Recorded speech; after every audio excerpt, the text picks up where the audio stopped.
Back after a little hiatus on the New England Sports Media Podcast, episode number 30. We bring in Jason Baum, the Senior Associate Athletic Director for Communications with the Boston College Eagles, a SID, so to speak, episode. We're back with one of those. Just me, Greg, on the podcast today. Liam unfortunately couldn't make it, but we're glad to have you, Jason. Thanks so much for joining us. Thanks, Greg. I appreciate you having me on. Yeah, we're excited to get into a few things. So, first thing I wanted to kind of tap into here, obviously, we're still living in this COVID world where everything's a little different. And BC, of course, had a very successful fall football season, especially under Coach Jeff Hafley in his first year.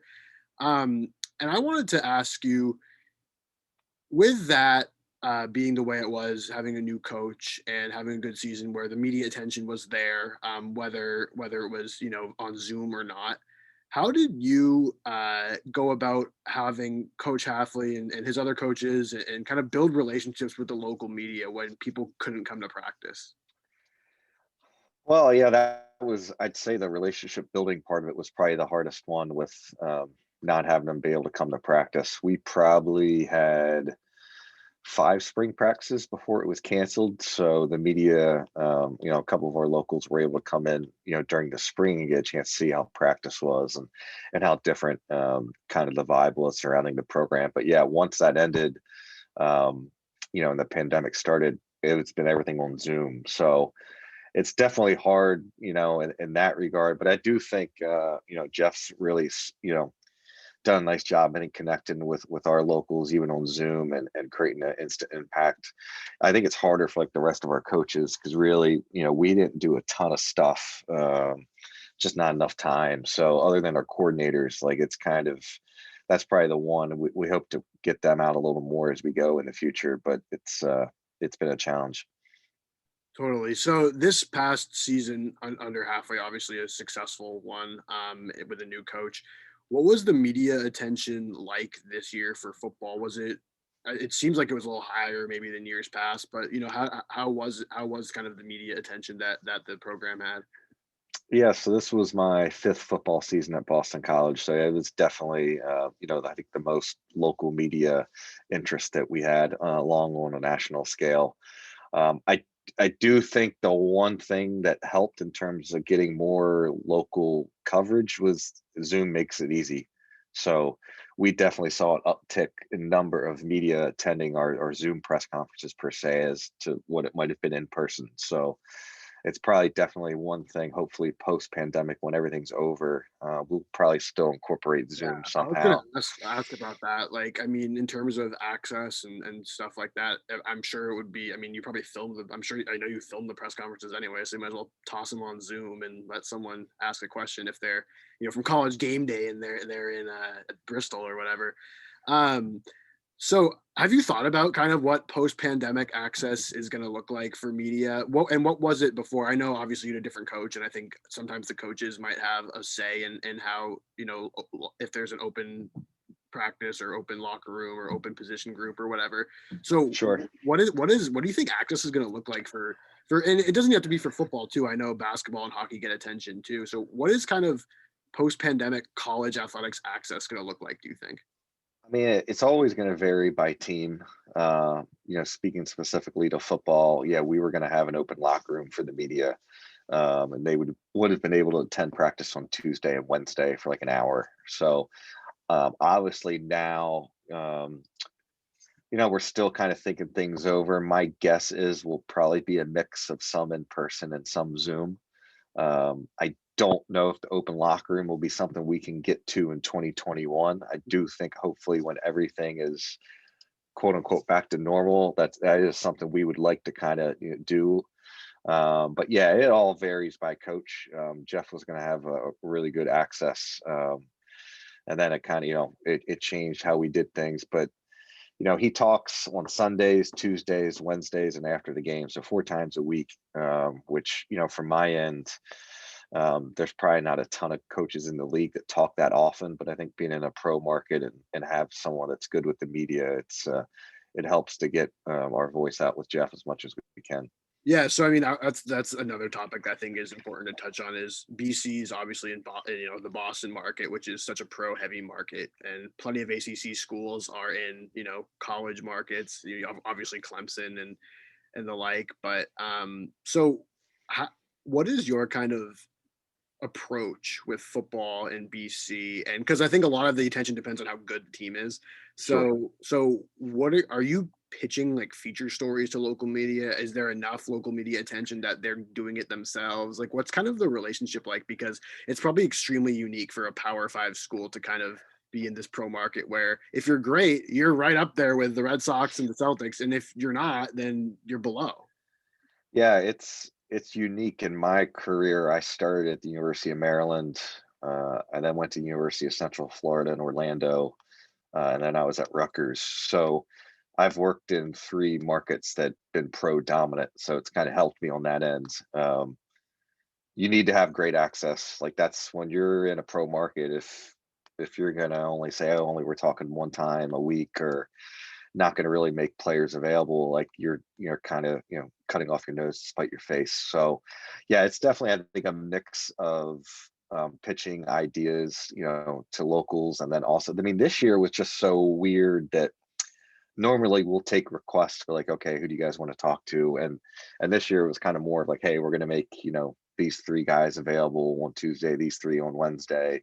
Obviously, if someone had a one-on-one need, we would take care of it. But it was, in the pandemic world, it was kind of a little more streamlined. But yeah, there's always, you're trying to kind of find those unique stories as much as you can to get those out there, or also just promote them on your own channels. Yeah, so that's another thing is obviously, and this is true of every sort of thing, a business, politicians, everyone has their own platform. And of course, college athletics programs do as well. And I know that you guys have people dedicated in your athletic department to telling those stories internally. So what is the balance and how do you strike the balance between internal stuff versus external media coverage? Like is there a specific plan you guys have? Are there certain types of stories perhaps that you want in-house versus out of the house? I mean, obviously in-house stuff is probably more like, a lot of the hype videos that, the Globe Yeah. is going to do, but what is that balance? I mean, if there's a great, like, national scale human interest story, yeah, we're going to try and, push that externally to someone else first. Um, Obviously, if there's not an interest, it's something new, then we would like to tell ourselves as well. But yeah, I still think, for a lot of the major big picture, big time stories, that's still something we'd rather kind of, see, sent out another way. But yeah, no, on our internal channels, like, look for most of our sports, that's our only, media, so to speak, coverage. So it's a credit to, our previous athletic director, Martin Jarman, and Pat Kraft now. um, when I got here, we didn't really have any of those people in place. So we went, it took us a while. We got an intern, that had like digital media coverage that then expanded into a full-time job. Um, then when we hired Jeff, we were able to get two more full-time creative positions, in place. And now under with Pat, we're hoping to probably add two more creative full-time spots next year. So like it went from not having anyone to hopefully a staff of six, next fall, which would be awesome, which, really Yeah. helps us kind of tell the stories of all Just 31. for just for context, and like for other ACC schools, how many people do you think are in creative for certain schools? Like I imagine Oh, Clemson that's football probably has like yeah. a million, but Yeah, I mean, we're Wake we're Forest might the not. we're the lowest on, last time I checked. I don't have the numbers in front of me, but I can just share a story. So in 2018, we hosted College Game Day. Right. I We was were there. ranked seven.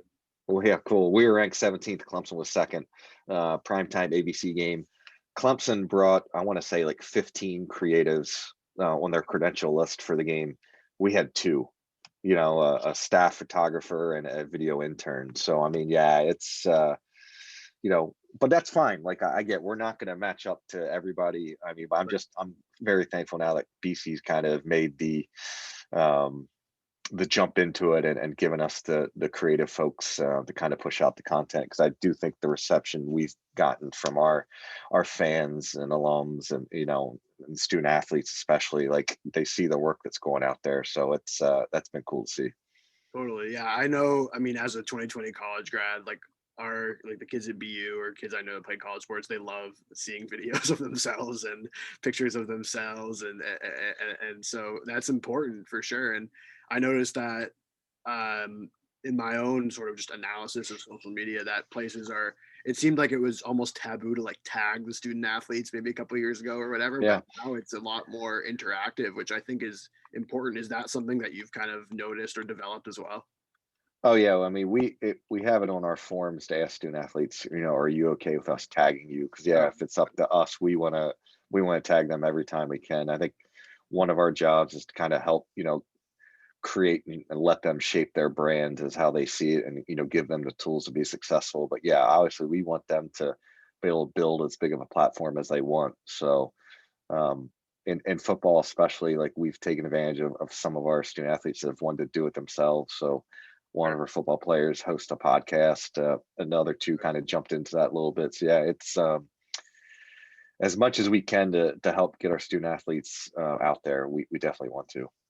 Definitely. So I'm wondering when you do kind of reach that national when you're on the national stage, and especially when you have a player that's really exciting the world, like AJ Dillon last year, but also when Mhm, he was what was his freshman or sophomore year when he kind of lit the world on fire.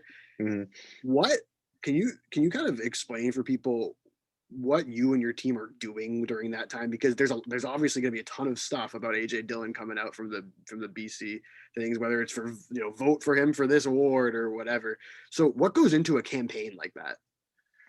It always kind of varies by player and by team too. I mean, some of the campaigns may be more internal, that we're sending directly to the media, that maybe we're not posting on social. Um, other times, yeah, maybe we are going to post it all on social that everyone can see it as well. It kind of all varies, by player. And, sometimes it's hard. You don't want one player to think, why are they, nominating so and so for All America and not me? Whereas, sometimes you don't want to nominate too many, because then you might lose steam to the one or two or three that you really have a good chance of doing. So it kind of all varies, year by year.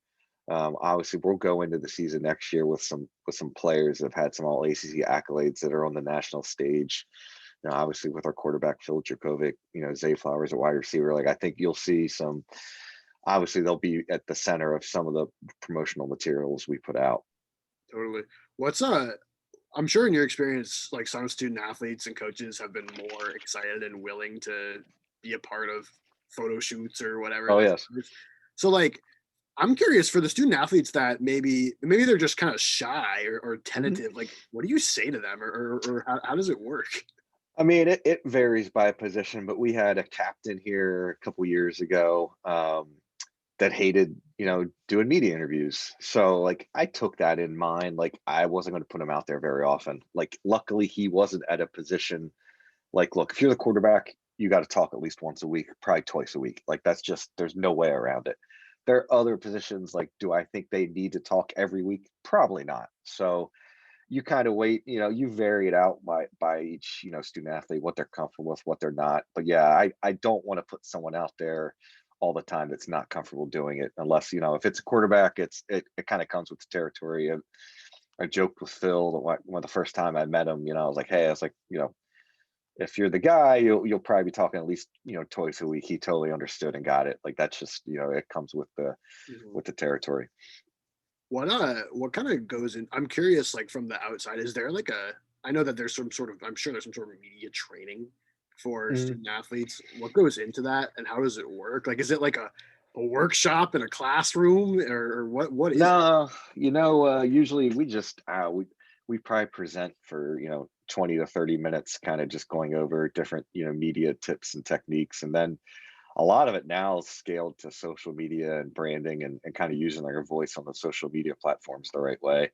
Um, but yeah, it's, if some guys need the extra training, obviously we can go, do some one-on-ones or bring some folks in. But normally it's just kind of more of a big presentation at the end of, the beginning of the year. And then I'll kind of, like, we always prep our student athletes before they meet the press. So like if I kind of know what I hope like certain questions they might get, we'll try and help them kind of say, hey, you might get talked about this scenario or this play, or, at Yeah. least they kind of have an idea and form it, and then, let them kind of shape what they want to go with. Yeah. I'm kind of wondering in terms of, I think a lot of media people wonder and say, student athletes, oh, it's about the team, oh, it's about this, about that.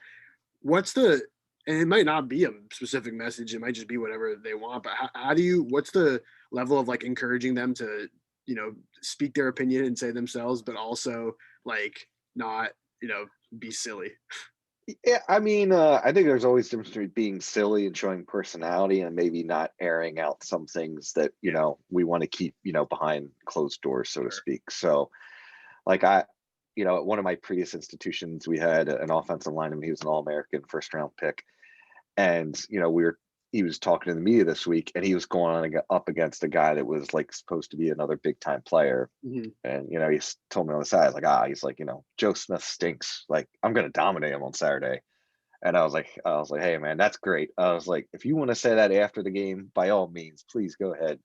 Prior to the game, let's just talk them up and not put anything on our opponent's bulletin board, and Right, and right. kind of keep everything above board. But yeah, I think our folks do a real good job of maybe not creating a news story per se. On the front end, like the last thing we want to do is talk down an opponent, or try and bring up something controversial that's You gonna can create the feed. viral moment at any time, which is something that Yeah, probably 10, maybe not 10, 20 years ago, like just wouldn't happen. no question. Someone Well, says and something now, crazy and uh, it goes viral in 2 seconds. yes, and as I tell our student athletes, and as soon as you post something on social now, like a reporter can go use that and quote them. Yeah, totally. Greg said this on Twitter, like I said, like it's just like if you were at a press conference behind a microphone. I was like, literally, it's gonna look the same way in print. So just be careful what you post. And if kids, I mean, and also it's interesting. I mean, when a kid transfers, they're Mhm. always posting it on their stuff, uh and the recruiting, committing, and whatever. So I have a question. So I know coaches aren't like supposed to talk about student athletes before they commit and stuff, or like before they Mhm. sign, I guess. But Yep. coaches do tweet, like, Yes. they like it's not it's they don't say like, oh, we're pumped we got Jason Baum, but it's like big day today with like an eagle emoji or whatever. Oh yeah, you can definitely It's like, send how a does tweet that like away. like is that, so that's okay? Like, how does that work? Is there, We're allowed to retweet or like anything from a prospective student athlete before they sign. okay, So if Greg Levinsky commits to BU, BC, we can go retweet it or like it, but we okay. can't like quote tweet on it. Interesting. And But we is could that an say, oh NBA yeah, we rule or just is that like an NCAA rule? that's NCAA rule. So Wow, like, I had no yeah, idea. now we can go say, oh wow, we just got a 5-star, offensive tackle. Can't wait for him to join the family. Like if you don't say his name, it's Right. fine. That's so But interesting. yeah, we've kind of gone the route of maybe just tweeting a GIF, of Right. something exciting, and going that route. That's Like, so interesting. but yeah, Um, it's what about the coaches? Like we talked about the student athletes and kind of building their own brands and stuff, but what about the coaches? And I'm really wondering about like the coordinators and assistant coaches and stuff, because a lot of these guys probably want to, they're BC and then they want to be the head coach somewhere else, or at BC or whatever. So, you know, is there a level of kind of training and explanation and all that stuff for coaches too? well, it usually starts with like the head coach on how much access they want to give their assistants. So we don't do a ton with our assistants. We do more in the spring. Our coordinators talk to like, the TV, production meeting every week during the season. But Right. other than that, like we'll usually make our coordinators available, a couple times in season. But it's harder, I think, if an assistant coach obviously wants to try and get that, like that's something we'll work with them to kind of help, build them on that front. But Mhm. um, it's not there isn't a ton of like press conferences per se that Right. assistants will probably be going through. Sure. But I mean, like even social media, I know some of these assistants have huge followings at certain schools Hmm. because, kids want to get recruited, right? And Yep. and that helps. And some of them have great social media personalities too. The 20,000 Yeah. followers some of the coordinators probably do and stuff. Yeah, Um, we definitely want them to be visible, yeah, on the platforms. I mean, that's where our recruits are. So It definitely, but you have to be comfortable in doing what you want to do. Like I don't want a coach or an administrator if they don't want to be on social media. I'm fine with that. Yeah, Like our athletic director, I love Pat Kraft. He doesn't want to be on social. yeah, I'm great with that because I've been at places where my position is tweeting for that athletic director or is tweeting for that big time head coach. And quite frankly, that's as fake and right. you don't want that. Like that's to me the last thing you want. I'd rather have someone if they don't want to be on it, great. I'm all for it. Like I'm not going to make somebody go and do that. Um, so yeah, it always kind of varies by person, but it's definitely one that you need to be authentic with it because if not, it's people are going to see right through it. I kind of want to play this little game just because it's interesting because obviously we've worked with quite a few people who have gone on to the NFL or be call it coaching at the NFL level. I'm wondering who, as a student athlete, would you say was kind of the most natural, like with the media, and kind of had the most media savvy coming in? That's kind of a bigger name now. I'm wondering if anyone kind of comes to mind when I say that.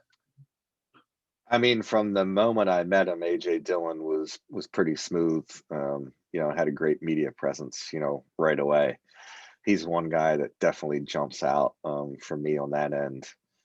Um, Is there anyone that kind of I like think. Oh, improved a yeah, lot? Devin McCourty, Devin and Jason McCourty, Yeah, both at yeah, Rutgers when I worked there. You could tell right away that they just needed more reps with it, but probably from the time they were undergrads, like they were, you could tell they're going to be go-tos by the time Devin graduated. I mean, he was one of my go-to interviews every single week. I mean, he was so good.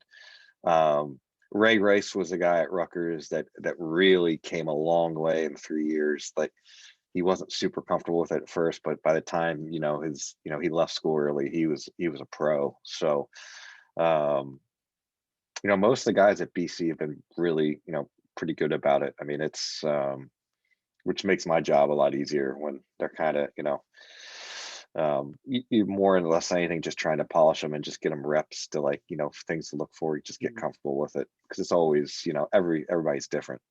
Yeah, definitely.